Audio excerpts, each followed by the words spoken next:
Olá você, amigo, amiga que nos acompanha no canal 25 da NET, você que nos acompanha através das redes sociais ou na Gazeta Web. Mais uma vez estamos aqui com o programa Medicina em Destaque.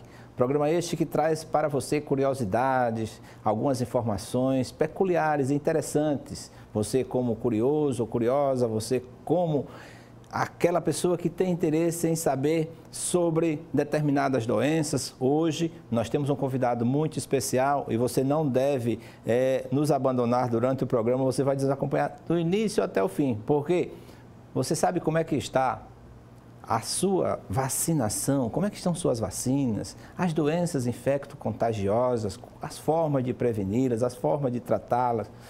Hoje nós estamos já aqui com ele, com o nosso convidado especial, Dr. Celso Tavares. Professor Celso, muito obrigado por estar aqui conosco mais uma vez no nosso programa. E agradecemos inicialmente de uma forma peculiar, porque soube que foi um show ontem, chegou em casa tarde e hoje já está aqui. É sinal de que é um bom soldado e não falha os seus compromissos. Muito obrigado. É muito bom estar aqui, é um prazer receber o seu convite. O show do Roberto Carlos. Isso. Um grande show e é bom que ele nos inspira para entrevista ser a melhor possível. Muito bem. O show, Roberto Carlos sempre aquele comprometido com o perfeito, com o lindo. Extremamente competente. Extremamente competente. Muito bem. Mas vamos falar um pouco sobre o Dr. Celso Tavares, natural de Penedo, a melhor cidade do mundo depois de Viçosa, né? Há dúvidas sobre isso, mas as duas se equivalem no coração de quem nasceu nela. Penedo é uma cidade lindíssima. Professor Celso, sua família é constituída de quantos irmãos, irmãs? Tem 2 irmãos. 2 irmãos? A área de atuação dos mesmos? Nada de medicina. Nada de medicina. A minha irmã é do lar, eram 4 filhos. E meu irmão mora em São Paulo, trabalhava numa construtora. Que bom. Só quem se meteu em saúde fui eu. Nascido em Penedo, veio concluir seus estudos em Maceió? É porque em 1972 nós só tínhamos em Penedo até o 2º ano científico. Aí eu vim aqui para Maceió fazer o 3º, fiz o vestibular, aí fui aprovado, felizmente. A primeira escolha pela medicina, de onde nasceu, de onde veio a ideia? Disse, eu vou fazer medicina. Desde sempre eu queria ser médico ou juiz, eu não queria ser advogado, eu queria ser juiz. Mas eu creio que eu tive um momento raro de lucidez e de inteligência, eu não quis ser juiz, porque se fosse, possivelmente minha família viveria assombrada. Aí é melhor ser médico que um dia eu exerço a profissão da forma que eu acredito. É um juiz, né, capaz de tomar as decisões. As melhores decisões para o paciente. Para o não paciente. tenha dúvida, sem transigir. Se o juiz é aquele que trata da liberdade, o médico é aquele que trata da vida, não é? São papéis distintos, isso. Mas com a mesma importância para o ser humano. É isso. Eu queria ser uma das duas coisas. Uma das duas coisas. Que bom. Fez medicina, né? Com todo respeito aos profissionais da área jurídica. Só lastimo porque o meu salário da universidade como professor, com mestrado, doutorado, 4 especializações, não é nem 1/4, é 1/3 do que um magistrado, operador do direito com o salário inicial. Isso é que é complicado, né? Isso vai gerar problemas, porque você não vai imaginar que um garoto de 16, 17 anos que tenha de optar entre uma profissão que inicia pagando 30, 40 mil reais, vai escolher uma em que ele vai trabalhar com insetos e micróbios ganhando o que o governo estadual ou federal paga um médico, 2, 3 mil reais. Uma coisa desrespeitosa e imoral. Isso, é importante esclarecer que não basta ser médico para exercer a medicina, né? Você tem que ter o amor, a dedicação e enfrentar todas essas limitações, salário. Você tem que fazer uma residência de 2 anos em clínica médica, tem que fazer mais 2 anos numa área, por exemplo, cardiologista, mais uma outra área especial. Por exemplo, tenho uma sobrinha que fez 2 anos, 6 anos, mais 2 de clínica médica, mais 2 de cardiologia, mais um dentro de reabilitação, quer dizer, 11 anos você trabalhando para começar a trabalhar. Faz um concurso e o salário inicial, 2, 3 mil reais. Se for para a universidade, os salários iniciais são desrespeitosos. Então, nós estamos fazendo uma seleção em que você estimula a mediocridade, né? Nós estamos esquecendo. Hoje em dia, eu trabalho em função dos que estão e dos que vêm ainda. Hoje em dia, só tenho quase que passado. Meu futuro é curto. Então, eu tenho que pensar nos que estão aí. E me preocupa muito a qualidade que nós estamos formando. Nós temos profissionais de nível superior, analfabetos, funcionais. Nós temos profissionais de nível superior que não têm condições de desenvolver um raciocínio que não é nem tão elaborado, né?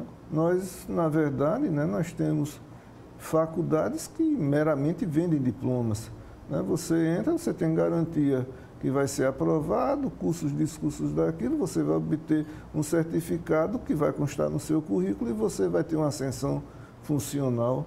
Mas, em termos de qualidade, de profissionais que realmente sejam eficazes e evitem que a pessoa sofra ou morra, isso é complicado. Às vezes tem algumas faculdades que têm slogans até parecido com esse, assim, você paga, você conclui. Não, isso aí não tenha dúvida. Não tenha dúvida. Você não tem nem que se esforçar. Se você não conclui o curso se você for muito teimoso e insistente. Não vou ser aprovado, não quero, mas você vai. Tem até alunos que dizem, professor, não me reprove, por favor, que é a única forma que eu tenho de sair de casa. E começa errado a partir do fundamental, né? Quando você tem políticas em que você é obrigado a aprovar crianças que não sabem ler, não sabem contar. Verdade. Tanto é que nas avaliações das qualidades dos nossos estudantes, a nossa situação é péssima em relação ao português, à matemática, etc. Nós optamos pela mediocridade e isso é muito ruim, né? É como se o governo, as elites pensantes e tal, quisessem que esse país permanecesse como um mero fornecedor de matéria-prima, de trigo, de soja, etc, etc. Você tem as exceções, as pessoas que vão se sobressair e vão além, vão produzir aquilo que se necessita hoje. Pessoas pensantes, inteligentes, capazes de fazer a diferença. E nós temos isso. Basta você estimular. Agora, lastimavelmente, o que interessa é ganhar a eleição e, a partir daí, se reeleger indefinidamente e, de preferência, criar uma dinastia. Verdade. Por falar nessa questão de profissionais analfabetos ou quase isso, na verdade, como é que você vê o programa Mais Médicos, onde esses médicos eles não têm o CRM, não fazem me fugiu a palavra aqui. Revalida, né? Nós temos uma situação muito grave. Eu fui a Cuba há alguns anos e fiquei lá 2 semanas fazendo um curso de dengue. Cuba tem uma elite. Cuba é um país muito interessante. Você vai à rua e você vê aqueles carros dos filmes de Elvis Presley, etc., né? Os Cadillacs, etc. E A população tem dificuldades. Juntamente com 3 colegas, 2 argentinos e outro brasileiro, no fim de semana que nós ficamos livres, nós alugamos um carro e saímos por Cuba, sem ninguém. Em Havana mesmo? Não, foi em Havana, mas nós demos uma passeada boa. E nós conhecemos Cuba como realmente bom, é. né? É um povo sofrido e tal. E você tem educação, você tem saúde, agora o pessoal passa uma penada. Agora você tem, no mesmo lado, uma elite que possui carros, né, os mísseis, etc. Agora, e eles lá têm uma medicina de ponta. No instituto onde eu fiquei, há pessoas brilhantes. Há um cubano que de quando em quando vem ao Brasil e ele foi muito importante em relação ao programa de dengue, Dr. Martínez. São pessoas brilhantíssimas. Agora, eu tenho minhas dúvidas em relação a quem eles mandam para aqui. Porque você não forma médico como um produto elaborado para fornecer, né, para os outros países. Em linha de produção. Em linha de produção. E eu tenho a oportunidade de participar de capacitações por todos os municípios de Alagoas. Há um programa do CRM que faz isso. Isso. E vamos eu, doutor Zé Maria Constor, doutor André, doutor Fernando, doutora Célia Pedrosa, por aí. Eu acompanho muito com declarações de óbito também. E é muito interessante você observar a qualidade dos profissionais. Então, eu tenho muitas dúvidas acerca disso. E eu creio que o Revalida deveria ser considerado. Um pré-requisito, né, para o exercício. Eu fico muito pensativo quando eu ouço uma autoridade defendendo enfaticamente todos os profissionais que vêm para aqui, porque você tem de tudo, você tem cubano, boliviano, qualquer um pode vir.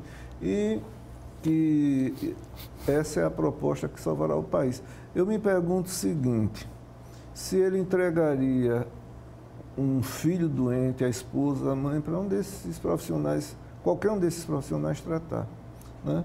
Porque eu tenho uma forma de decidir algumas coisas. Às vezes, no consultório, chega um paciente com algumas situações muito complexas e as decisões que eu tenho que tomar são compatíveis com essa situação. Então, um dos parâmetros que eu uso para saber se eu não estou cometendo uma imbecilidade é se eu faria aquilo com minha esposa, Elza Maria, ama, né? Se eu faria isso com meus filhos, se eu prescreveria aquilo para um grande amigo. Então, isso é um bom indicador.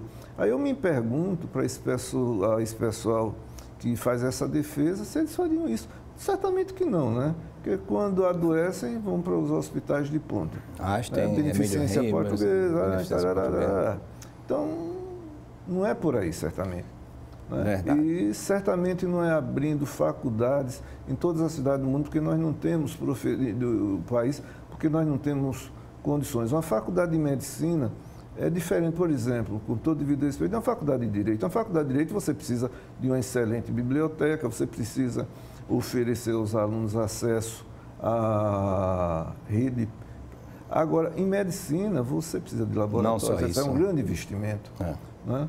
Aí o pessoal está se esquecendo que esses profissionais que estão trabalhando agora irão servi-los, serão eles que tratarão seus filhos, seus netos, etc. É uma responsabilidade criminosa. Verdade. Criminosa.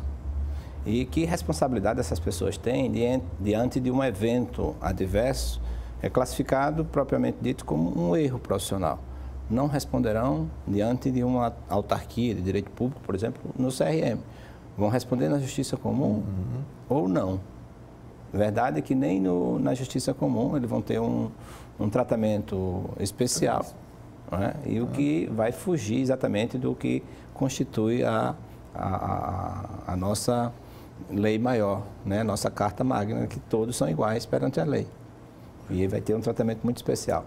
Mas vamos falar agora, por exemplo, da sua especialidade, a infectologia. Hoje, o que é a infectologia? né? Hoje ou sempre. Né? Essa área da medicina tão especial, tão nobre.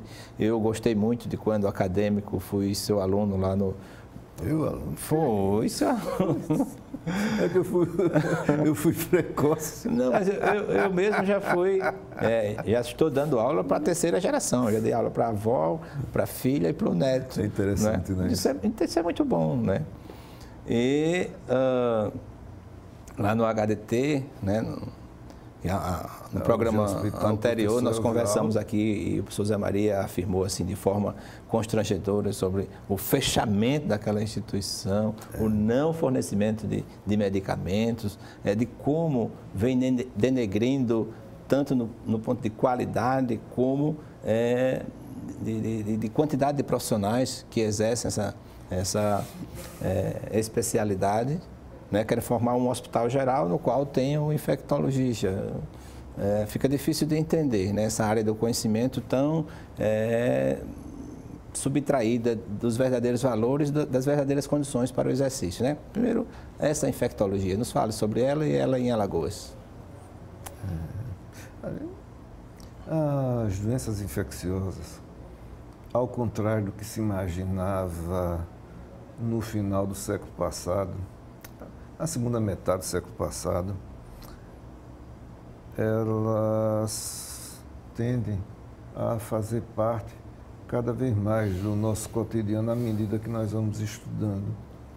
Nós vamos, daqui a algum tempo, descobrir que um grande número de doenças que nós julgamos de causas outras têm na sua gênese ou como um gatilho, ou qualquer situação, um micróbio, um vírus, uma bactéria, uma rickettsia, um protozoário.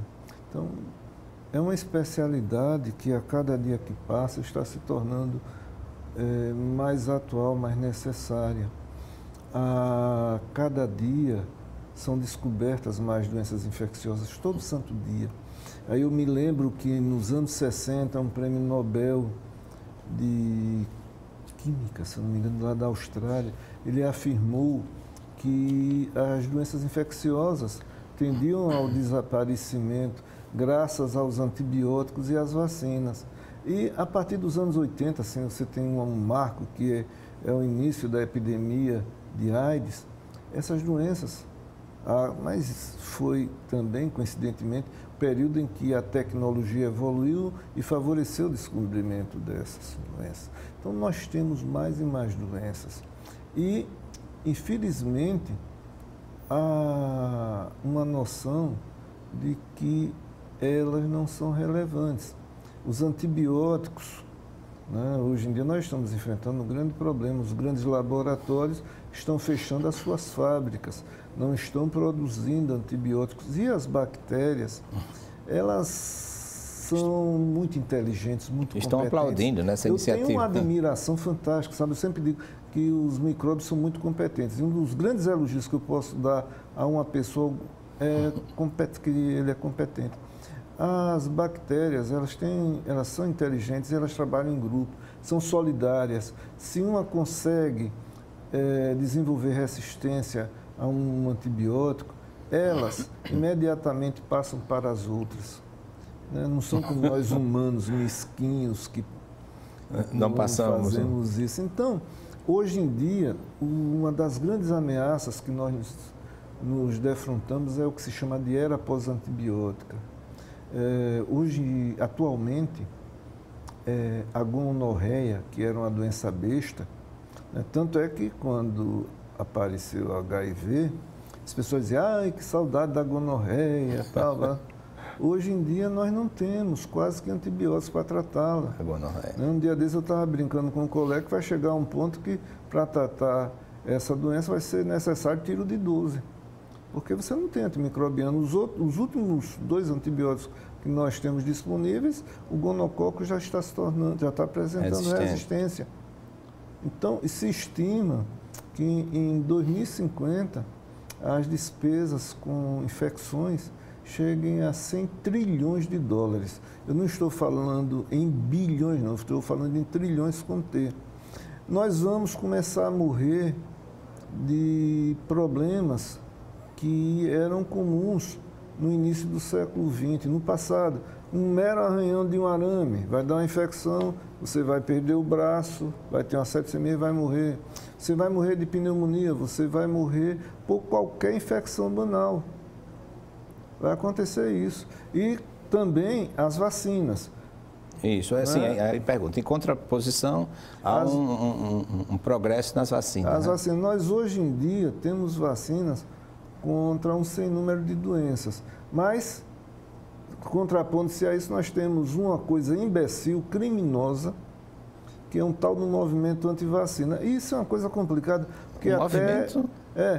Isso tem aqueles hackers da Rússia, jogam isso na internet, e uma porção de pessoas bobas que não têm crítica para avaliar o que está acontecendo. Há um interesse específico por essa campanha? Eu não consigo compreender isso. Eu não consigo, sinceramente, porque isso aí é um assassinato. Quando você para mim isso é um homicídio doloso. Cada criança dessa que morre porque não se vacinou é um homicídio doloso. E se você for analisar a cadeia de eventos, você vai definir quem são os culpados. Por exemplo, lá no Elvio Alto nós tínhamos 2 enfermarias de difteria, de CRUP. Começamos a vacinar, então o CRUP desapareceu, a difteria. Quase que você não tem. Simultaneamente, como a vacina do tétano, a vacina da difteria também protege contra tétano e qualquer luxo, as 2 enfermarias que nós tínhamos para tétano também foram fechadas. E qualquer luxo também. Qualquer luxo é um problema muito grave. Um dos diagnósticos mais difíceis que nós temos é de uma qualquer luxo em uma criança pequena, de meses. Porque a única coisa que ela fica é cianótica, roxinha. É um diagnóstico difícil. Então, muitas pessoas morriam. Nós tínhamos 2 enfermarias de meningite. Nós tínhamos muitas meningites por hemófilos. Começou-se a vacinar contra hemófilos, a doença desapareceu. Por meningococo, né? Meningite, meningocócica. Normalmente, quando se fala em meningite, o pessoal pensa mais na meningocócica. Com a vacinação, diminuiu substancialmente. Agora, na moda, as hepatites, né? E contra a hepatite B, nós temos uma vacina eficaz. Né? Na China, até alguns anos, o grande problema era o câncer de fígado. Então, eles implantaram um programa de vacinação eficaz e, hoje em dia, isso se tornou quase que irrelevante. Então, nós estamos enfrentando esse problema. Nos Estados Unidos, eles estão enfrentando epidemias de sarampo, epidemias de papeira, porque pessoas de bom nível socioeconômico, artistas, isso, aquilo e tal, deixaram de vacinar. Não sabem esses imbecis que os filhos deles não estão adoecendo e morrendo, porque uma porção ao redor deles vacinou seus filhos. E essa vacinação é como se fosse uma redoma que protege essas crianças. Mas à medida que outros pais deixarem de vacinar, essa cobertura, o que se chama de cobertura vacinal, que nesses dias nós tivemos na imprensa, precisamos atingir 95% de cobertura e tal, contra sarampo, contra a poliomielite e tal. Se nós não vacinarmos esse número, nós vamos começar a ter a doença. Eu alcancei lá no hospital crianças com paralisia infantil, a criança chegava lá e era impressionante. Eu não sei se você chegou a ver a atrofia, a perna da criança normalmente. Você vai vendo no dia a dia e atrofiando, afinando, etc. e tal. E outra coisa, mata. Nós temos até hoje crianças em alguns países vivendo sob respiração assistida. Na época, quando se havia condição, se põe no que se chamava pulmão de aço, porque a paralisia compromete também a musculatura respiratória. Verdade. Aí, agora nós precisamos, aí um dia desses eu ouvi alguém culpando a Venezuela por esse problema. Não, a culpa não é da Venezuela. A culpa é nossa, porque se nós estivéssemos vacinando regularmente, isso não aconteceria. Poderia chegar a quantos portadores fossem necessários ou viessem. Sarampo é uma doença atroz. Na época que eu fiquei no Elvio Alto, talvez o período que eu mais sofri como médico e ser humano foi a época que eu era responsável pelas 2 enfermarias de sarampo. Em uma ficavam as crianças com complicações respiratórias e outra com as manifestações desastrinas, pneumonia e tal, e diarreia. Porque ela mata, ela cega. Ela faz tudo, ataca coração, Era época faz de tudo. acadêmico lá, trabalhando, vendo. Na verdade, assim, o ambulatório cheio. Né? Eu tenho orgulho assim de ter. Era concorrido o concurso para ser acadêmico lá, né? E dava assim uma satisfação de. O acadêmico se sentia já como médico, porque você, ao fechar o diagnóstico, acompanhava aquele paciente e via a melhora do paciente. Você recebia atenção e tal, e o hospital funcionava, né? Funcionava muito Esses bem. dias eu conversando com uma autoridade, eu fiz um comentário, porque na Bahia, o Hospital de Doenças Tropicais lá, o Elvio Alto da Bahia, o Couto Maia, e simplesmente o governo do estado construiu um novo hospital. É um hospital com 100 leitos, 20 leitos de UTI. Que bom. E com tomografia, com ultrassonografia, eletroencefalografia, eletrocardiografia e tal. E eu disse à autoridade que eu estava assim extremamente feliz porque a Bahia estava investindo no futuro. Lastimavelmente, algumas pessoas continuam achando, como nós iniciamos essa discussão sobre doenças infecciosas, doenças do passado. Isso é uma noção descabida, totalmente destituída de fundamentação técnica e científica. A tendência natural é nós termos, à medida que nós estamos invadindo matas, invadindo territórios que desconhecemos, nós temos mais doenças infecciosas. À medida que não vacinamos, aquelas doenças que estavam sob controle reaparecerem. Então, nós estamos numa situação que nós precisamos de um hospital de doenças tropicais.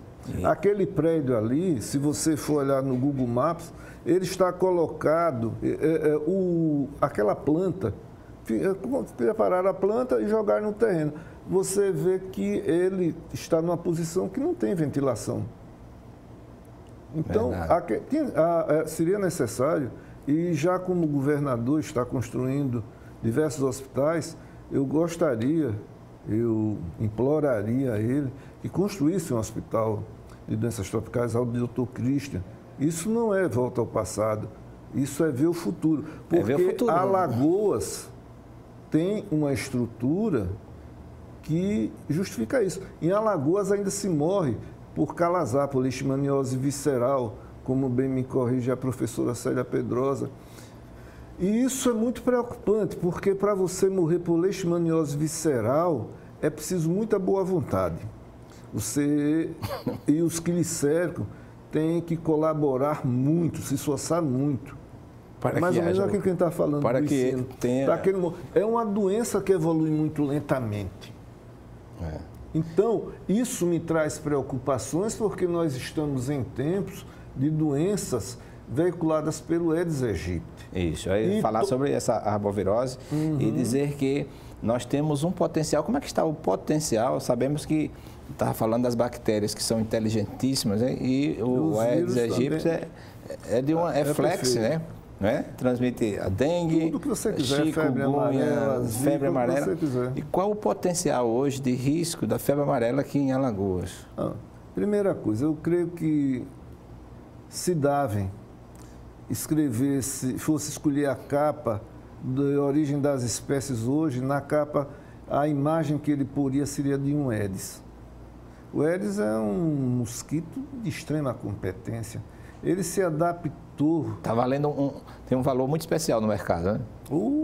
Ele se adaptou ao homem de uma forma fantástica. Se você for ler sobre o comportamento do Aedes, num livro dos anos 60, 70, aí você vai observar que ele não vivia em áreas com temperaturas baixas, que ele não sobrevivia em altitudes acima de 1.700 metros, coisas do tipo. Ele se adaptou tanto ao homem, a antropofilia dele é tal, que hoje em dia ele faz parte da nossa vida. Né? Os mosquitos estão na nossa casa. Na verdade, um percentual substancial está nos nossos quartos, atrás de um quadro, debaixo da cama, dentro do guarda-roupa, entre as lingeries das senhorinhas. Então hoje não tem motivo para um ser humano dizer bem assim, eu sou só, ninguém me ama, ninguém me acompanha.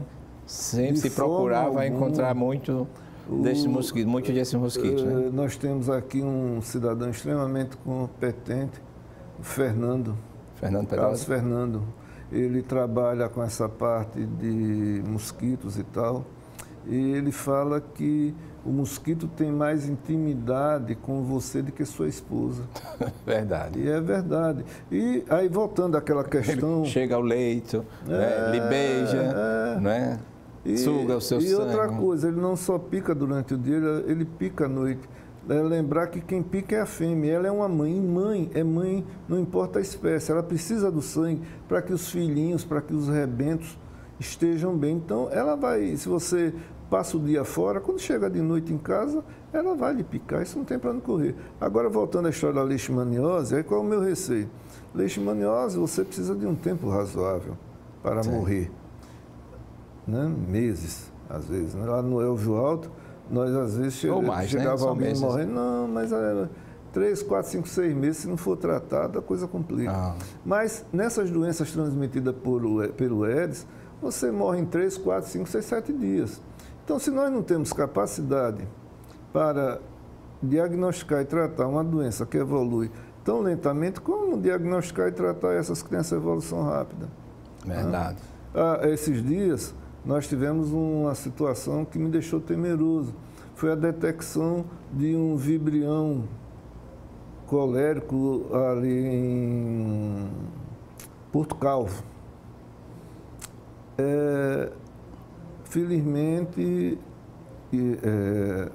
não houve uma situação de maior risco. Mas sempre nós achamos vibriões, só que eles não são toxigênicos, não são capazes de causar doença. Agora, é uma coisa impressionante.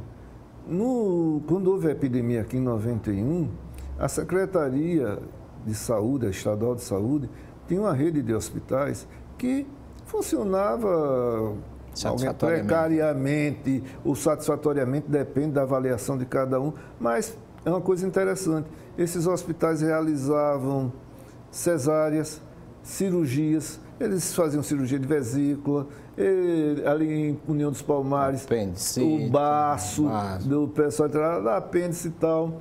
Então não vinha todo mundo para Maceió. Então, nessa perspectiva, nós evoluímos.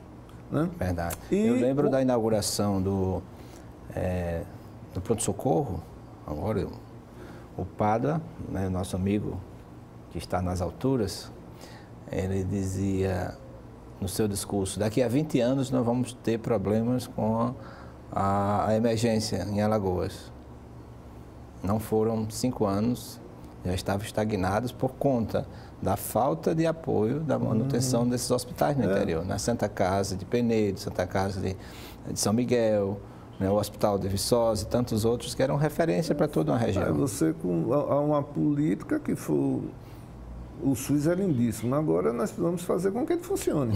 Né? Não adianta nós termos somente como um ideal. E, simplesmente, em relação ao vibrião, o meu receio é o seguinte, naquela época, com essa rede, o Hospital Elvio Alto funcionava, aí é a diferença.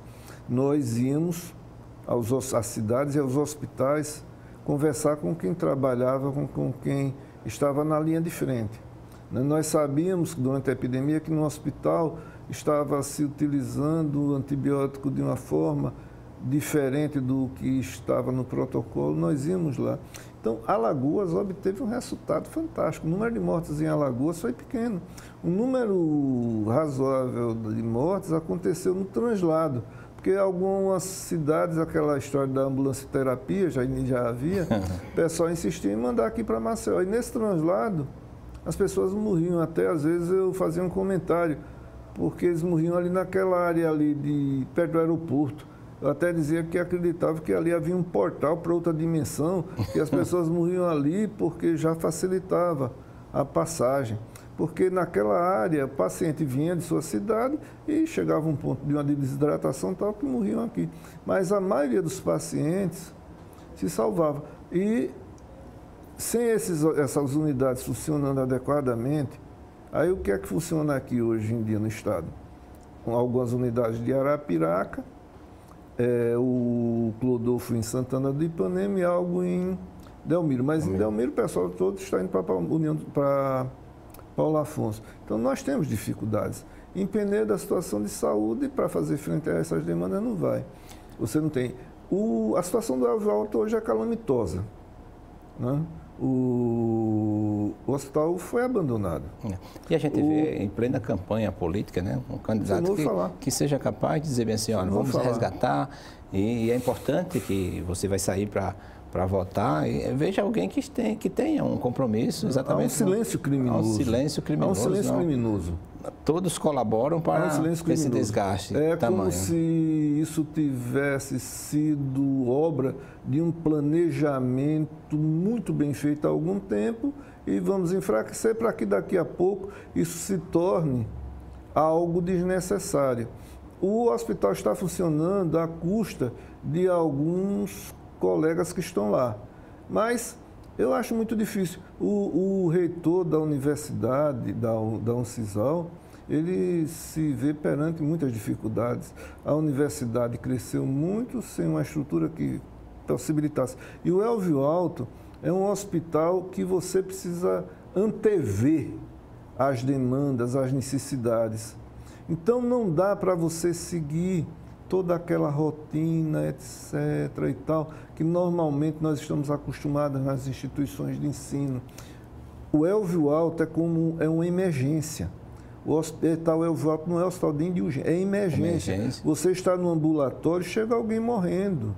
Ele foi, e será muito mais. Frente a todo esse comportamento omissivo, né, do governo e dos governos que antecederam. E agora é exatamente sobre esse da população. Nós vamos mudar até esse contexto agora para perceber, frente a, por exemplo, a AIDS, por exemplo, né, de como esse comportamento, as pessoas têm sido indiferentes para o grande número, as estatísticas de crescimento que tem, por exemplo, a síndrome da imunodeficiência adquirida. É impressionante, né? O primeiro caso foi em 86, eu recordo bem. O bom é que você começa a fazer parte da história. Da história. Mas o bom foi década de 80, agora, né? 81, era terrível, né? Porque você fazia um diagnóstico e o cidadão, dentro de 3, 6 meses, morria. Era terrível. Terrível. Eu me lembro de uma porção de mortes, de uma porção de gente. O estigma. Foi exatamente nesse período que eu era estagiário lá e existia já uma enfermaria pronta. Era terrível. Aí depois apareceu o AZT, que foi melhorando, etc, etc. Agora, havia toda uma série de campanhas que o governo patrocinava, e essa é a sua obrigação, de tentar, se não educar, mas ao menos informar adequadamente a população sobre esse problema. E havia alguma coisa assim, muita gente famosa morrendo, né? Freddie Mercury, os artistas Cazuza, de TV, Betinho, né? Era muita gente morrendo. O que aconteceu? No decorrer do tempo, isso deixou de acontecer, né? Aí é o progresso revertendo algumas coisas, né? Algumas conquistas. As pessoas se esqueceram que o vírus, ele é terrível. Às vezes eu encontro algum garoto, alguma garota inocente que diz, doutor, mas tem o coquetel. Falam do coquetel como se estivessem falando daqueles de casamento, de coquetel de frutas. Como se fosse algo inócuo. Um comprimido efervescente após uma farra, né? Então, as pessoas deixaram de usar preservativos. Há festas aí que você é convidado, mas bacanais, em que você não pode usar preservativo. Ninguém é de ninguém e vale tudo, e você não vai usar preservativo. Chega o jovem, fiquei com 3, fiquei com 2. Jovem e você vai observar o seguinte, se você for à Secretaria de Saúde, nós temos lá na Vigilância Epidemiológica uma equipe muito competente, né? A superintendente, doutora Mardijane, né, desenvolveu um trabalho muito bom. Então, você tem a Secretaria Estadual, juntamente com as municipais, fazendo testagens, etc. Em todas as testagens você tem gente com HIV, hepatite B, hepatite C e sífilis. E a sífilis se tornou um problema bravo, né? Nós temos muitas crianças, muitas gestantes com sífilis. Então, as crianças nascem com sífilis congênita, é uma complicação horrorosa. Complicação e principalmente uma dificuldade, porque houve um desaparecimento aí da penicilina, né? Aí o benzetacil reapareceu, né? Mas tinha desaparecido. Você imaginar que um antibiótico como benzetacil desapareceu, agora desapareceu porque era barato demais, não cobria os custos de produção do laboratório, então cabia ao governo fazer um pagamento justo, porque isso era uma questão de saúde pública. Porque quando a criança nasce com sífilis, aí já complica, porque vai precisar de outros antibióticos, penicilina cristalina, vai precisar de ser internado, porque tem essa medicação na veia e tal. Então, nós temos isso e me chama a atenção que esse é um fenômeno em escala mundial.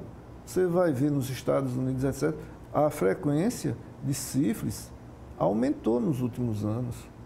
O pessoal se esqueceu. É mais ou menos o que aconteceu com as doenças imunopreveníveis, das doenças evitáveis por vacina. As pessoas deixaram de ver gente aleijada, de ver pessoas morrendo por elas, e não tem noção de que isso aconteceu graças a um trabalho persistente de muita gente. O Programa Nacional de Imunizações do Brasil é uma coisa fantástica. Agora deixou de receber apoio. Deixou de receber apoio. A nossa sorte é que nós temos pessoas nesse programa que são extremamente dedicadas. Não fosse isso, nós estaríamos perdidos. Né? A situação de HIV, aqui, da assistência às hepatites e HIV aqui em Alagoas está danada, complicada. Por exemplo, o serviço de atendimento a esses pacientes no Elvio Alto não tem profissionais suficientes para fazer frente à demanda. E nós temos profissionais, temos 2 profissionais aguardando serem chamados aí de um concurso. Então, você espera o paciente, a consulta de primeira vez demora meses e meses. Você tem uma gestante precisando de atendimento e a sorte é que esse pessoal que trabalha com isso habitualmente é aberto, não é burocrático, não tem que ser 9 meses e vai resolvendo. Só que é no jeitinho. E nós temos de fazer, temos condição de resolver isso. Agora, eu volto a insistir, nós temos que investir no futuro. Investir no futuro da saúde em Alagoas passa pela construção de um novo hospital Elvio Alto. Um hospital com 100 leitos, porque menos que isso é complicado, com uma boa UTI. A UTI do Elvio Alto, nós temos, há uma dificuldade danada lá, porque os pacientes com HIV, normalmente ela está repleta de pacientes com HIV, porque alguns deles começam a fazer o tratamento e ficam bem. Aí daqui lá para as tantas eles acham que eles estão curados e param de tomar o medicamento. É bom esse recado ao telespectador, à telespectadora, ao pai, à mãe, né, aos avós que têm a responsabilidade sobre esses jovens, né, o profissional. Todos nós somos responsáveis pelos outros e é importante esta informação que o Dr. Celso está passando aqui para cada um de nós, no sentido de que seja feito exatamente esse acompanhamento, esse follow-up, não é? Para que esse paciente não venha a abandonar, achar que já está curado, abandonar este tratamento, porque quando volta, na verdade, esses medicamentos já não têm mais efeito. Né? O vírus cria resistência. A inteligência do vírus, da bactéria, do mosquito, tudo. Eu admiro essa tropa. Admiro micróbios e admiro insetos, como eles são competentes. A raça humana está esperando só o próximo meteoro. Um levou os dinossauros, o próximo nos levará. Nós estamos aqui pela nossa incompetência, né? Pelas imbecilidades que você vê. Quem vai ficar? Vão ficar os mosquitos. Os mosquitos. As baratas, os escorpiões. Muitos resistentes, inteligentes. Né? Nós estamos aqui de teimosos, né? Porque quando você vai ver o noticiário, vai ver a internet, as imbecilidades que nós estamos cometendo nesse período agora, deixam patente que nós não estamos fazendo jus a viver numa terra tão bonita como essa. Nós estamos imbecis. Aí voltamos para uma questão que é de extrema relevância, que tem a ver com o conhecimento. Está acontecendo um fato interessante. As pessoas não querem ler. Então, De quando em quando eu ouço pessoas inteligentes que convivem comigo reclamando do tamanho do texto. Como é que você vai desenvolver uma boa ideia em 3, 4 linhas? E as pessoas estão se dando por satisfeitas em ler a manchete ou o primeiro parágrafo e olhe lá. E às vezes uma coisa que é muito grave, sem se preocuparem com a origem da informação, a fonte da informação. Às vezes a gente pode falar até de uma síndrome do WhatsApp, não é?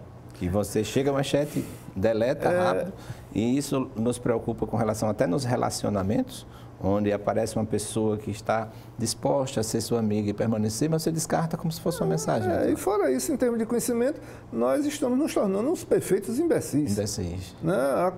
Se você só tem condição de conversar pelo zap e tal, porque se você for discutir mais um pouquinho, a conversa acaba, porque só se lê o primeiro parágrafo. Então, nós precisamos, e agora, nos Estados Unidos, por exemplo, a Sociedade de Pediatria tem uma recomendação para que nos consultórios pediatras as pessoas leiam um livro de história lá. Né? O cuidado com o computador, com o notebook, com o telefone. Aí eu ouço alguém dizendo assim, com muito orgulho, minha filha de 2 anos já mexe no celular. Não sabe que a emissão daquela luzinha azul, né, que vem daquele ecrã, mexe com o juízo da pessoa e que o uso excessivo daquilo sem a leitura vai desenvolver algumas áreas, mas vai atrofiar outras que são essenciais. O próprio cérebro vai ficar condicionado a todas essas mensagens. E essa informação é muito curta, vai nos deixar suscetíveis a enfrentar grandes crises. Nós estamos nos tornando menores. E como os nossos mosquitos, como os nossos vírus e tal, são competentes, possivelmente nós vamos quebrar a cara. Talvez seja necessário que aconteça uma catástrofe, morra, muita gente sofra, morra, para que nós tenhamos noção disso. Né? Porque, por exemplo, na epidemia de chikungunya, nós tivemos a situação infernal aqui, na expressão da palavra. Eu estive no Congresso de Medicina Tropical agora no Recife, há umas 3 semanas, conversava com um amigo que fez doutorado comigo, que se Satanás tivesse um filho, fosse batizá-lo e não tivesse um nome, poderia chamar o seu rebento de chikungunya. Porque dessas doenças que nós convivemos, ela é uma das piores. Ela destrói a pessoa, ela determina custos altíssimos à sociedade e ela mata.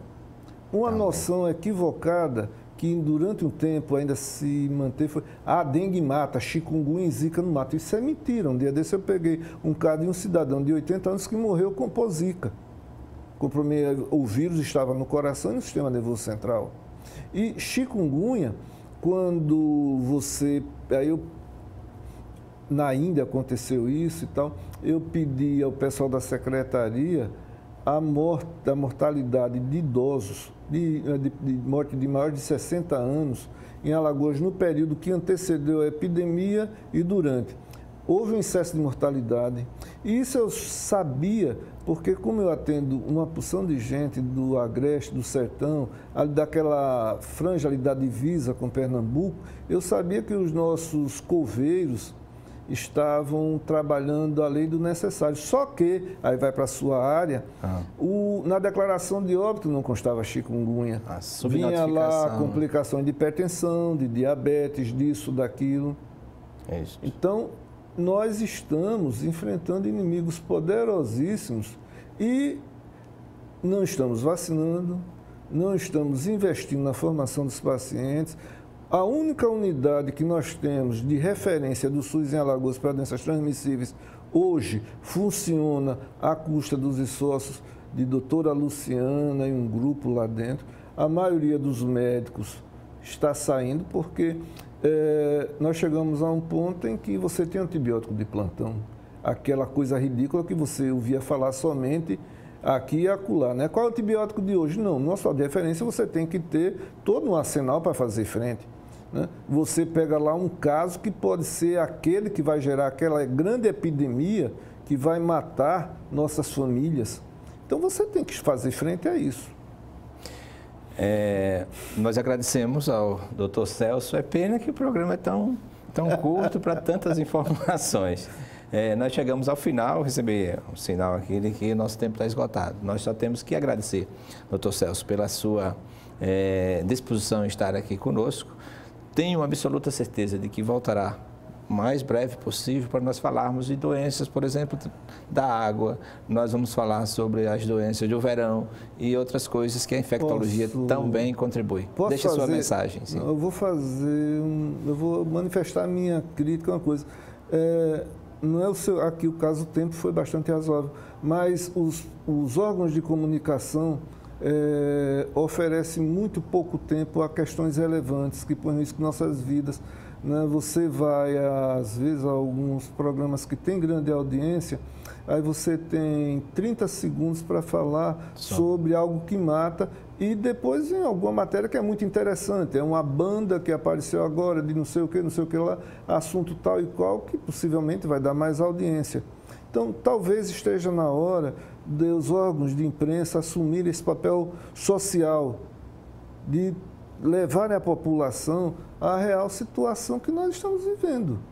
Eu agradeço, até porque serve de estímulo para o nosso programa, que tem essa preocupação social de levar conhecimento de pessoas de uma cultura da sua e tantos outros que fazem a medicina com destaque no estado de Alagoas e do nosso país. Nosso muito obrigado e agradecemos a você também que ficou conosco no dia de hoje. Na próxima semana nós teremos mais. Que Deus nos abençoe. Muito obrigado, pessoal.